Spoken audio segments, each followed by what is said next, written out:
بسم اللہ الرحمن الرحیم۔ السلام علیکم ورحمۃ اللہ وبرکاتہ۔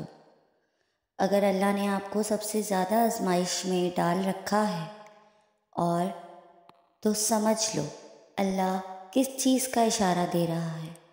وہ تمہیں سزا نہیں دیتا بلکہ تمہیں اس آزمائش سے گزار کر جزا کے لیے تیار کرتا ہے۔ وہ تمہاری دعائیں رد نہیں کرتا بلکہ انہیں بہتر وقت کے لیے سنبھال لیتا ہے۔ وہ تمہیں تڑپتا ہوا نہیں چھوڑتا بلکہ تمہیں خود تک آنے کا وقت دیتا ہے۔ تم خود کو خود ہی توڑتے ہو مگر وہ تمہیں جوڑ دیتا ہے۔ تمہیں نہیں پتہ کہ تمہارے منصوبے کی ناکامی کے بعد اللہ کے پاس تمہارے لیے کیا کچھ ہے۔ بس یقین رکھو، جس کا ملنا تمہیں کہیں سے بھی ممکن نہیں لگتا، اس کے پاس تمہارے لیے وہ سب کچھ ہے اور وہ تمہیں سب واپس لوٹا دے گا۔ مگر ہم تباہی کے آغاز پر ہی اتنے تباہ کن کیوں ہو جاتے ہیں؟ ہم ساری امیدیں کیوں کھو دیتے ہیں؟ ہم محض اللہ پر بھروسہ کیوں نہیں کرتے؟ ہماری پریشانی، تکلیف جو ایک عارضی مدت کے لیے ہماری زندگی میں آتی ہے، ہم کیوں بھول جاتے ہیں جس ذات نے ہمیں آزمائش میں ڈالا ہے وہی ہمیں اس آزمائش سے نکالے گا۔ اللہ نے ہمیں جو کچھ بھی عطا کیا ہے، خواہ وہ مال و دولت ہو، اولاد ہو یا اور کوئی بھی قیمتی چیز یا رشتہ، ان سب کا تعلق اس سے ہے اور ایک دن ہمیں ان کو واپس کرنا ہے۔ جب ہم سے کوئی چیز چھین لی جاتی ہے یا ہمیں کسی مصیبت کا سامنا کرنا پڑتا ہے تو ہمیشہ یاد رکھیں کہ اللہ ہمارے ایمان کی آزمائش کر رہا ہے اور وہ جانتا ہے کہ ہم اس سے نمٹنے کے لیے کتنے مضبوط ہیں، ورنہ یہ کبھی ہمارے پاس نہ آتا۔ پہلی بات تو یہ کہ اللہ سبحانہ تعالیٰ کبھی بھی کسی شخص پر اس سے زیادہ بوجھ نہیں ڈالتا جتنا وہ سہ نہ سکے۔ ایک دروازہ تب تک بند نہیں کرتا اللہ جب تک دوسرا نہ کھول دے۔ اور یاد رکھو، تم ابھی جس مقام پر ہو وہ اللہ پاک کے منصوبے کا ایک حصہ ہے اور اس سے گزر کر تمہارے لیے وہ سب ہے جو تم مانگتے ہو۔ یہ بے سکونی اور یہ الجھن تمہیں اللہ پاک تک واپس لے جانے کے لیے ہے۔ تم زندگی کے جس مرحلے پر بھی آ کھڑے ہو، اسی میں اللہ پاک کی رضا ہے۔ جب تم یقین کا دعویٰ کرنے لگتے ہو تب وہ تمہارا یقین آزماتا ہے ان چیزوں کے ذریعے جن کے بغیر رہنے کا تم تصور بھی نہیں کر سکتے۔ وہ ان چیزوں کو تم سے چھینتا نہیں ہے، بس اپنے پاس سنبھال لیتا ہے اس وقت کے لیے جب تم اسے منانے آؤ اور وہ تمہاری جولی میں انہیں واپس رکھ دے۔ وہ تو تمہیں دینے کے بہانے ڈھونڈتا ہے، پھر تم اس سے مانگتے ہوئے کیوں تھک گئے ہو؟ یہ ٹھوکریں تو معجزوں کی دین ہوتی ہیں، یہ زخم اس کی کن سے بھر جائیں گے۔ اس نے تمہیں نصیب کے جھمیلے میں اس لیے ڈال رکھا ہے تاکہ تم جان سکو کہ دعائیں اس نے بے وجہ نہیں بنائیں۔ تم اس سے خوش کر کے تو دیکھو جو تمہیں خوش کرنے میں لگا رہتا ہے۔ تم اس کے سامنے سر جھکا کر تو دیکھو، وہ سارے معجزے تمہارے قدموں میں لے آئے گا۔ اور ایسا تو کچھ بھی نہیں جو اس کے کن کے بعد بھی نہ ہو سکے۔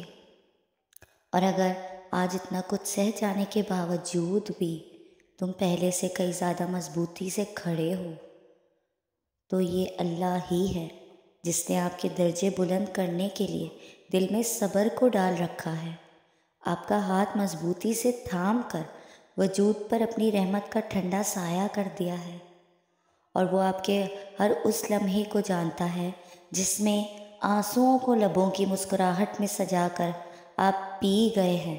اللہ نے آپ کی آنکھوں سے چھلکنے والے ہر ایک آنسوؤں کی گنتی سنبھال رکھی ہے۔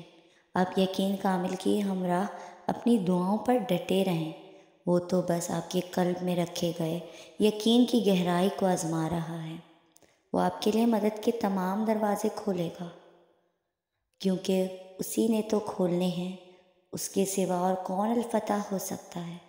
تم سوچتے ہو آزمائش کا وقت بہت لمبا ہو گیا ہے، مگر در حقیقت ملاقات کا وقت بڑھا دیتا ہے۔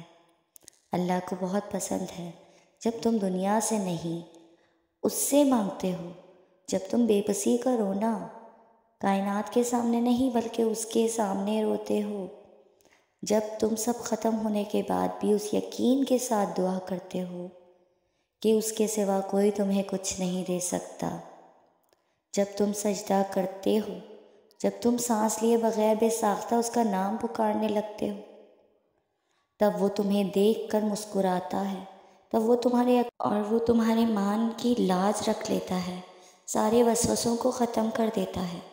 اس کی مسکراہٹ دکھائی نہیں دیتی، مگر محسوس کرو تو رگوں میں اس کی محبت کا رنگ خون کی مانند دوڑنے لگتا ہے۔ اس سے بہترین لکھاری تو کوئی ہو ہی نہیں سکتا۔ وہ اختیار ہونے کے باوجود نصیب کے پنوں کو اپنی چاہت سے تمہاری چاہت میں بدل دیتا ہے۔ اور یاد رکھو، اگر اللہ نے آپ کو سب سے زیادہ آزمائش میں ڈال رکھا ہے تو سمجھ لو اللہ تعالیٰ نے تمہیں پسند کرتا ہے۔ تم خوش نصیب ہو کیونکہ تم اللہ کے پسندیدہ بندوں میں سے ہو، اور اس وقت آپ جتنی بھی تکلیف میں ہو، یہ صرف آزمائش ہے آپ کی۔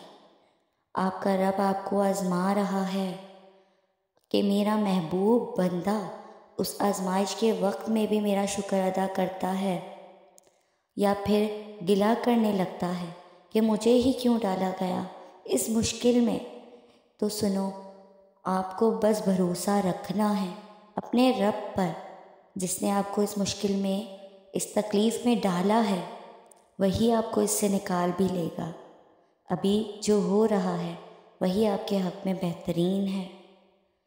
اس کی رضا میں راضی رہیں، ہر حال میں اللہ کا شکر ادا کریں، اور پھر ہر مشکل کے ساتھ آسانی ہے۔ یہ آپ کے رب نے کہہ دیا ہے، اور جو وہ کہہ دے وہ ضرور ہوتا ہے۔ دیکھو، آزمائش تمہیں اللہ سے ملواتی ہے، اللہ کے قریب کرتی ہے، درد تمہیں سجدوں تک لے آتے ہیں، تکلیفیں تمہیں تہجد تک لے آتی ہیں، زندگی کی ہر کمی تم سے دعائیں کرواتی ہیں، اور ہر دکھ اور مشکل تمہیں اللہ کے قریب کر دیتی ہے، جائے نماز تک لے جاتی ہے۔ اور اللہ اپنے پیاروں کو ہی سب سے زیادہ آزماتا ہے، کیونکہ وہ ہمیں اپنے اور قریب دیکھنا چاہتا ہے۔ تو اس لیے اللہ سے قریب ہو جائیں، اور جانتے ہیں کچھ تو بہترین لکھا ہے اللہ نے، جو دل ہر آزمائش، ہر تکلیف آنے پر دل صبر پر آمادہ ہو جاتا ہے، تو کچھ ہے ایسا کہ چند آنسو بہانے پر دل ہلکا اور مطمئن سا ہو جاتا ہے۔ اللہ پر یقین رکھیں، اللہ کا شکر ادا کریں، اور اس کی رضا میں راضی ہو جائیں۔ آپ کے سب کام سنور جائیں گے، سب بگڑے ہوئے کام بن جائیں گے۔ آپ کو میری ویڈیو پسند آئی ہو تو لائک، کمنٹ اور شیئر کر دیں، اور میرے چینل اسفا یوسف کو سبسکرائب کر دیں۔ جزاک اللہ۔